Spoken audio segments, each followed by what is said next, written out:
أعوذ بالله من الشيطان الرجيم. بسم الله الرحمن الرحيم. الحمد لله الذي أنزل على عبده الكتاب ولم يجعل له عوجا قيما لينذر بأسا شديدا من لدنه ويبشر المؤمنين الذين يعملون الصالحات أن لهم أجرا حسنا ماكثين فيه أبدا وينذر الذين قالوا اتخذ الله ولدا ما لهم به من علم ولا لآبائهم كبرت كلمة تخرج من أفواههم إن يقولون إلا كذبا فلعلك باخع نفسك على آثارهم إن لم يؤمنوا بهذا الحديث أسفا إنا جعلنا ما على الأرض زينة لها لنبلوهم أيهم أحسن عملا وإنا لجاعلون ما عليها صعيدا جرزا أم حسبت أن أصحاب الكهف والرقيم كانوا من آياتنا عجبا إذ أوى الفتية إلى الكهف فقالوا ربنا آتنا من لدنك رحمة وهيئ لنا من أمرنا رشدا فضربنا على آذانهم في الكهف سنين عددا ثم بعثناهم لنعلم أي الحزبين أحصى لما لبثوا أمدا نحن نقص عليك نبأهم بالحق إنهم فتية آمنوا بربهم وزدناهم هدى وربطنا على قلوبهم إذ قاموا فقالوا ربنا رب السماوات والأرض لن ندعو من دونه إلها لقد قلنا إذا شططا هؤلاء قوم اتخذوا من دونه آلهة لولا يأتون عليهم بسلطان بين فمن أظلم ممن افترى على الله كذبا وإذ اعتزلتموهم وما يعبدون إلا الله فأووا إلى الكهف ينشر لكم ربكم من رحمته ويهيئ لكم من أمركم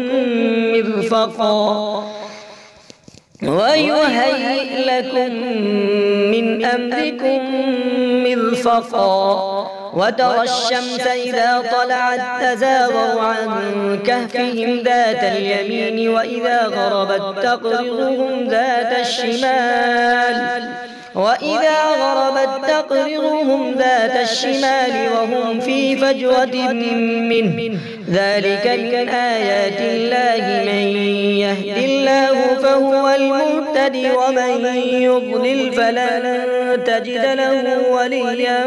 مرشدا يحسبهم أيقاظا وهم رقود ونقلبهم ذات اليمين وذات الشمال وكلبهم باسط ذراعيه بالوصيد لو اطلعت عليهم لوليت منهم فرارا ولملئت منهم رعبا وكذلك بعثناهم ليتساءلوا بينهم قال قائل منهم كم لبثتم قالوا لبثنا يوما أو بعض يوم قالوا ربنا ربكم أعلم بما لبثتم فابعثوا أحدكم بورقكم هذه إلى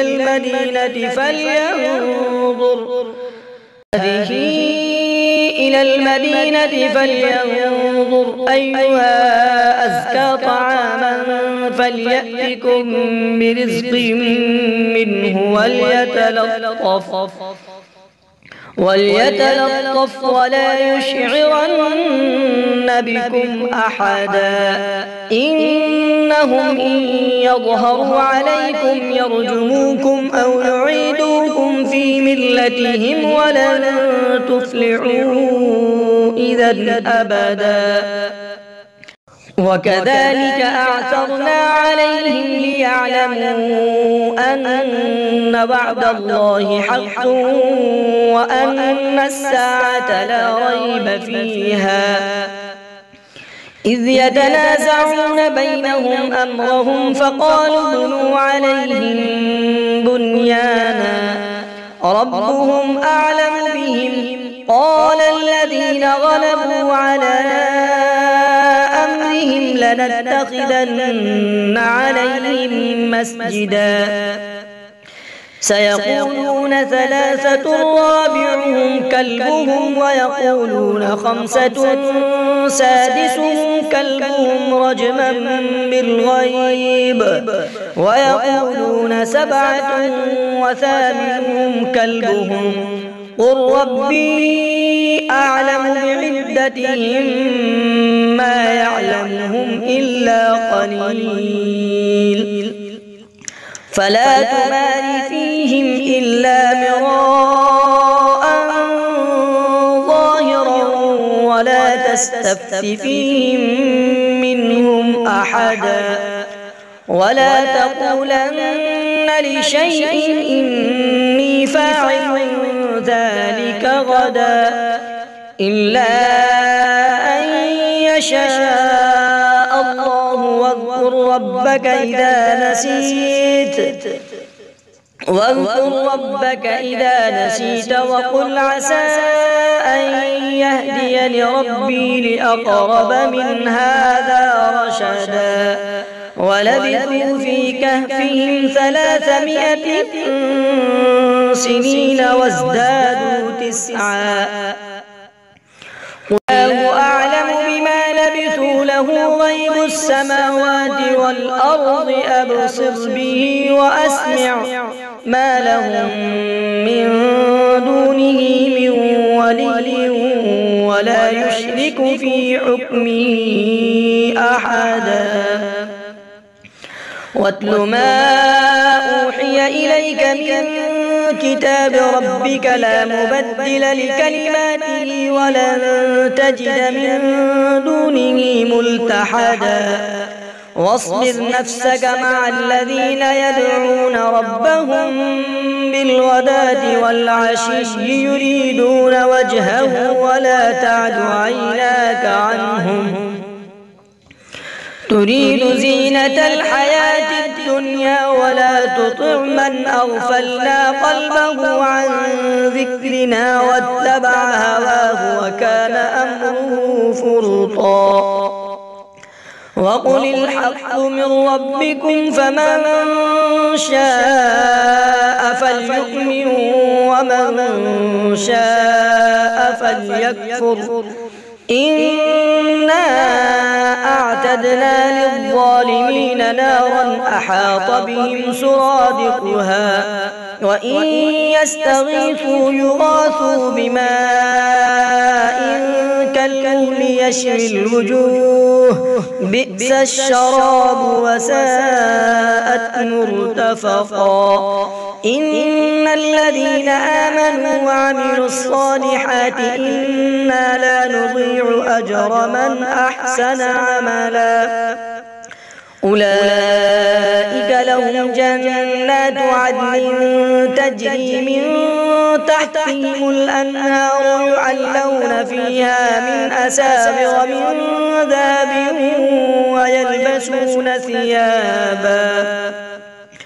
ويلبسون ثيابا خضرا من سندس وإستبرق متكئين فيها على الأرائك نعم الثواب وحسنت مرتفقا. واضرب لهم مثل الرجلين جعلنا لأحدهما جنتين من أعناب وحففناهما بنخل وجعلنا بينهما زرعا كلتا الجنتين آتت أكلها ولم تظلم منه شيئا وفجرنا خلالهما نهرا. وكان له ثمر فقال لصاحبه وهو يحاوره أنا أكثر منك مالا وأعز نفرا. ودخل جنته وهو ظالم لنفسه قال ما أظن أن تبيد هذه أبدا وما أظن الساعة قائمة ولئن رددت إلى ربي لأجدن خيرا منها منقلبا. قال له صاحبه وهو يحاوره أكفرت بالذي خلقك من تراب ثم من نطفة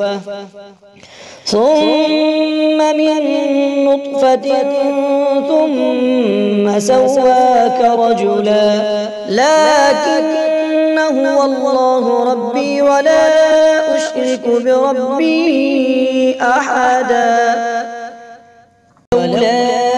إذ دخلت جنتك قلت ما شاء الله لا قوة إلا بالله إن ترني أنا أقل منك مالا وولدا فعسى ربي أن يؤتيني خيرا من جنتك ويرسل عليها حسبانا من السماء فتصبح صعيدا زلقا أو يصبح ماؤها غورا فلن تستطيع له طلبا. وأحيط بثمره فأصبح يقلب كفيه على ما أنفق فيها وهي خاوية على عروشها ويقول يا ليتني لم أشرك بربي أحدا. ولم تكن له فئة ينصرونه من دون الله وما كان منتصرا. هنالك الولاية لله الحق هو خير ثوابا وخير عقبا. واضرب لهم مثل الحياة الدنيا كماء أنزلناه من السماء فاختلط به نبات الأرض فأصبح هشيما تذروه الرياح وكان الله على كل شيء مقتدرا. المال والبنون زينة الحياة الدنيا والباقيات الصالحات خير عند ربك ثوابا وخير أملا. ويوم نسير الجبال وترى الأرض بارزة وحشرناهم فلم نغادر منهم أحدا. وعرضوا على ربك صفا لقد جئتمونا كما خلقناكم أول مرة بل زعمتم أن لن نجعل لكم موعدا. ووضع الكتاب فترى المجرمين مشفقين مما فيه ويقولون يا ويلتنا ما لهذا الكتاب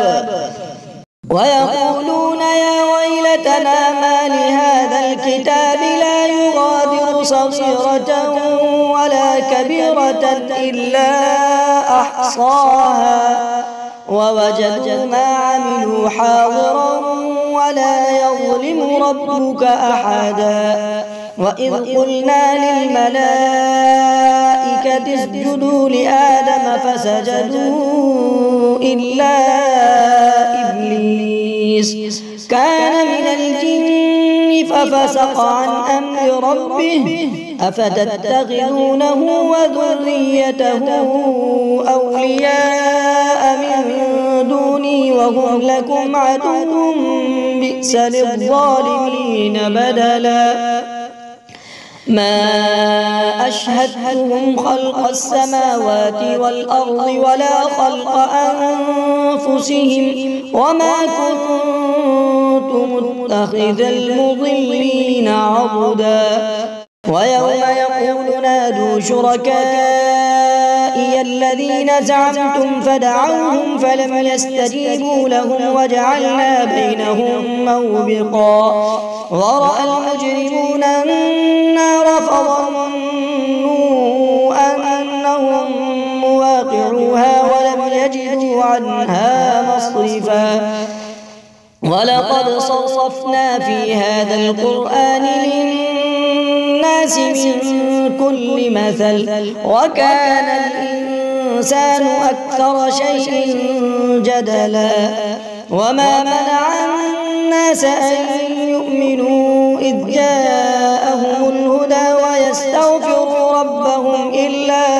أن تأتيهم سنة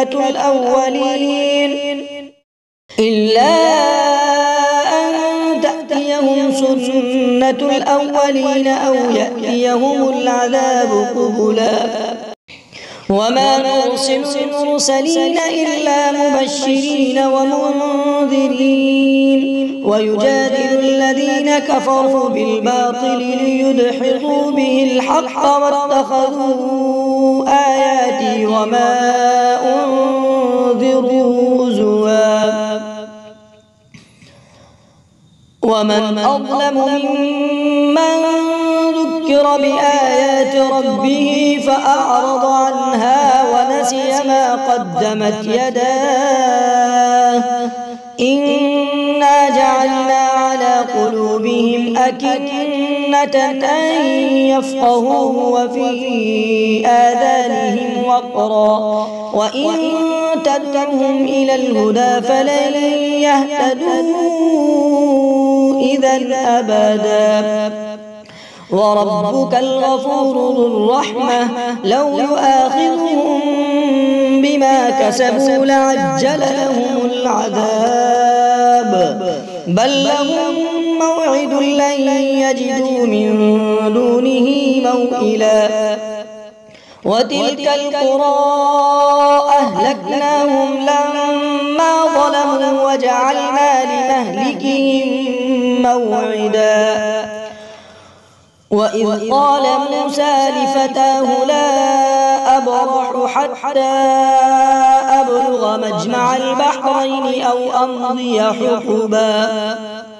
فلما بلغا مجمع بينهما نسيا حوتهما فاتخذ سبيله في البحر سربا فلما جاوزا قال لفتاه آتنا غداءنا لقد لقينا من سفرنا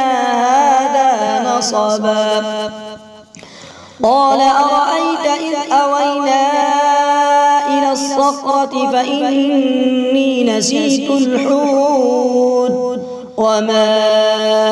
أنسانيه إلا الشيطان أن أذكره واتخذ سبيله في البحر عجبا قال ذلك ما كنا نبغي فارتدا على آثارهما قصصا فوجدا عبدا من عبادنا آتيناه رحمة من عندنا وعلمناه من لدنا علما قال له موسى هل أتبعك على أن تعلمني مما علمت رشدا قال إنك لن تستطيع معي صبرا وكيف تصبر على ما لم تحط به خبرا قال ستجدني إن شاء الله صابرا ولا أعصي لك أمرا قال فإن اتبعتني فلا تسألني عن شيء حتى أحدث لك منه ذكرا فانطلقا حتى إذا ركبا في السفينة خرقها قال أخرقتها لتغرق أهلها لقد جئت شيئا إمرا قال ألم أقل إنك لن تستطيع معي صبرا قال لا تؤاخذني بما نسيت ولا ترهقني من أمري يسرا فانطلقا حتى إذا لقيا غلاما فقتله قال أقتلت نفسا زكية بغير نفس لقد جئت شيئا نكرا قال ألم أقل لك إنك لن تستطيع معي صبرا قال إن سألتك عن شيء بعدها فلا تصاحبني قد بلغت من لدني عذرا فانطلقا حتى إذا أتيا أهل قرية استطعما أهلها فأبوا أن يضيفوهما فوجدا فيها جدارا يريد أن ينقض فأقامه قال لو شئت لاتخذت عليه أجرا قال هذا فراق بيني وبينك سأنبئك بتأويل ما لم تستطع عليه صبرا قال هذا فراق بيني وبينك سأنبئك بتأويل ما لم تستطع عليه صبرا أما السفينة فكانت لمساكين يعملون في البحر فأردت أن أعيبها وكان وراءهم ملك يأخذ كل سفينة غصبا وأما الغلام فكان أبواه مؤمنين فخشينا أن يرهقهما طغيانا وكفرا فأردنا أن يبدلهما ربهما خيرا منه زكاة وأقرب رحما وأما الجدار فكان لغلامين يتيمين في المدينة وكان تحته كنز لهما وكان أبوهما صالحا فأراد ربك أن يبلغا أشدهما ويستخرجا كنزهما رحمة من ربك وما فعلته عن أمري ذلك تأويل ما لم تسطع عليه صبرا ويسألونك عن ذي القرنين قل سأتلو عليكم منه ذكرا إنا مكنا له في الأرض وآتيناه من كل شيء سببا فأتبع سببا حتى إذا بلغ مغرب الشمس وجدها تغرب في عين حمئة ووجد عندها قوما قلنا يا ذا القرنين إما أن تعذب وإما أن تتخذ فيهم حسنا قال أما من ظلم فسوف نعذبه ثم يرد إلى ربه فيعذبه عذابا نكرا وأما من آمن وعمل صالحا فله جزاء الحسنى وسنقول له من أمرنا يسرا ثم أتبع سببا حتى إذا بلغ مطلع الشمس وجدها تطلع على قوم لم نجعل لهم من دونها سترا كذلك وقد أحطنا بما لديه خبرا ثم أتبع سببا حتى إذا بلغ بين السدين وجد من دونهما قوما لا يكادون يفقهون قولا قالوا يا ذا القرنين إن يأجوج ومأجوج مفسدون في الأرض فهل نجعل لك خرجا على أن تجعل بيننا وبينهم سدا قال ما مكنني فيه ربي خير فأعينوني بقوة أجعل بينكم وبينهم ردما آتوني زبر الحديد حتى إذا ساوى بين الصدفين قال انفخوا حتى إذا جعله نارا قال آتوني أفرغ عليه قطرا فما استطاعوا أن يظهروه وما استطاعوا له نقبا قال هذا رحمة من ربي فإذا جاء وعد ربي جعله دكاء وكان وعد ربي حقا وتركنا بعضهم يومئذ يموج في بعض ونفخ في الصور فجمعناهم جمعا وعرضنا جهنم يومئذ للكافرين عرضا الذين كانت أعينهم في غطاء عن ذكري وكانوا لا يستطيعون سمعا أفحسب الذين كفروا أن يتخذوا عبادي من دوني أولياء إنا أعتدنا جهنم للكافرين نزلا قل هل ننبئكم بالأخسرين أعمالا الذين ضل سعيهم في الحياة الدنيا وهم يحسبون أنهم يحصنون صنعا أولئك الذين كفروا بآيات ربهم ولقائه فحبطت أعمالهم فلا نقيم لهم يوم القيامة وزنا ذلك جزاؤهم جهنم بما كفروا واتخذوا آياتي ورسلي هزوا